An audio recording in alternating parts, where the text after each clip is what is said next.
काल बोललो की शिवसेना प्रमुखांचा पुतळा जो आम्ही केला ते सुद्धा त्यांचं क्रेडिट ते घेत आहेत.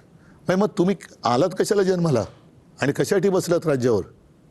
फक्त निवडणूक आली का जातीपातीत धर्माधर्मात मारामाऱ्या लावायच्या, लोकांनी आंधळेपणाने मतदान करायचं ही त्यांची अपेक्षा आहे का? अंधभक्त आहेत ना एवढ्या मोठ्या प्रमाणात. हो. हिंदुत्व म्हणजे काय आहे? अंधभक्त निर्माण करणं हे त्यांचं हिंदुत्व मला आहे. आता काय वाटतं माहिती, ही महानगरपालिकेची निवडणूक मला असं प्रामाणिकपणे वाटते की हे जी बेबंदशाही जी सुरू आहे याला जर समजा काही प्रमाणामध्ये जर त्याला जर थांबवायचं असेल, अटकाव करायचा असेल, तर ही महानगरपालिका या सगळ्यात मुंबई, ठाणा या सगळ्याच, मी MMR रिजन म्हणतोय, या आमच्या हातामध्ये येणं गरजेचं आहे.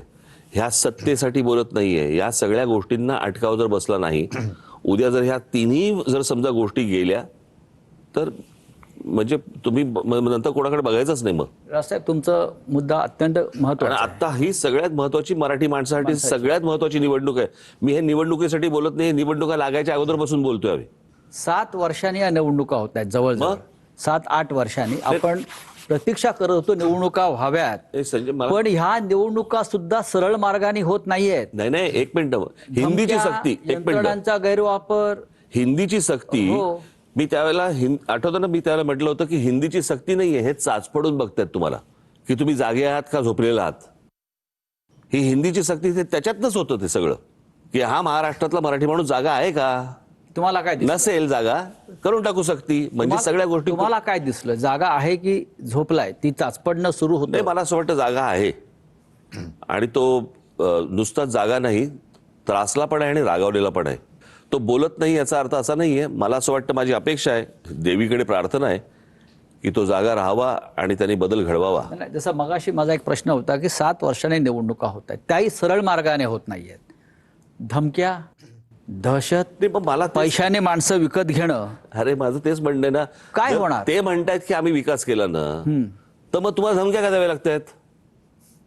तुम्हाला पैसे का वापरायला लागतायत? तुम्हाला उमेदवार मागे का घ्यायला लावताय? तुम्ही म्हणताय ना विकास केला, मग विकासावरती बोला. उद्धव साहेब किंवा राजसाहेब, या मुंबईमध्ये अनेक मोठे नेते महानगरपालिकेत गेले. जॉर्ज फर्नांडिस पासून अहिल्या रांगणेकर, मृणालताई गोरे असतील किंवा आपल्या शिवसेनेचे अनेक मनोहर जोशींपासून अनेक, लोकसभा अध्यक्ष झाले. कधीही बिनविरोध निवडणुका चांगल्या माणसांच्या बाबतीत सुद्धा सोहनसिंग कोहली होते. आणि मनोहर आणि जोशी- आणि आणि असं काय आहे, 70 लोक बिनविरोध निवडून आले. नाही, आणि मनोहर जोशी ते अध्यक्ष झाल्यावर उमेदवाराच्या प्रचाराच्या किंवा अर्ज भरायला गेले नाहीत कधी, जसे आत्ताचे अध्यक्ष ते गेले तसे 70 ठिकाणी बिनविरोध. विधानसभेच्या महाराष्ट्रात बॅरिस्टर नागपै सुद्धा बिनविरोध आले नाहीत, आणि उत्तर प्रदेशमध्ये राम मनोहर लोहिया बिनविरोध किंवा अटलजी कधी बिनविरोध आले नाहीत. मोदी आले नाहीत, अमित शहा आले नाहीत. पण या महाराष्ट्रामध्ये 70 लोक बिनविरोध निवडून येतात, त्याचा तुम्ही कसं काय सामना करणार? मला तेच ना, मला काय बाकीच्या सगळ्या गोष्टींशी तुम्हाला भांडता येतं, अंगावर जाता येतं, सगळ्या गोष्टी करता येतात, परंतु समाजामधल्या काही घटकांचं झालेलं जे अधपतन आहे याच्याशी काय करायचं हाच पहिला प्रश्न आहे. हे अधपतन महाराष्ट्राचं आहे. दुर्दैव आहे. अजित पवार भारतीय जनता पक्षाबरोबर आहेत, त्यांची युती आहे अधिकृतपणे, आणि ते निवडणूक पुण्यात आणि पिंपरी चिंचवडला स्वतंत्रपणे लढतात, आणि त्याने भारतीय जनता पक्षाच्या भ्रष्टाचारावरती मोठा हल्ला केला. त्यांचं म्हणणं आहे की भाजपला मस्ती आली, जे तुम्ही म्हणता. त्यांचं म्हणणं आहे भाजपने प्रचंड भ्रष्टाचार केलाय. त्यांचं म्हणणं आहे भाजपला नीतिमत्ता नाही. मला वाटतं ही त्यांची नुरा कुस्ती आहे.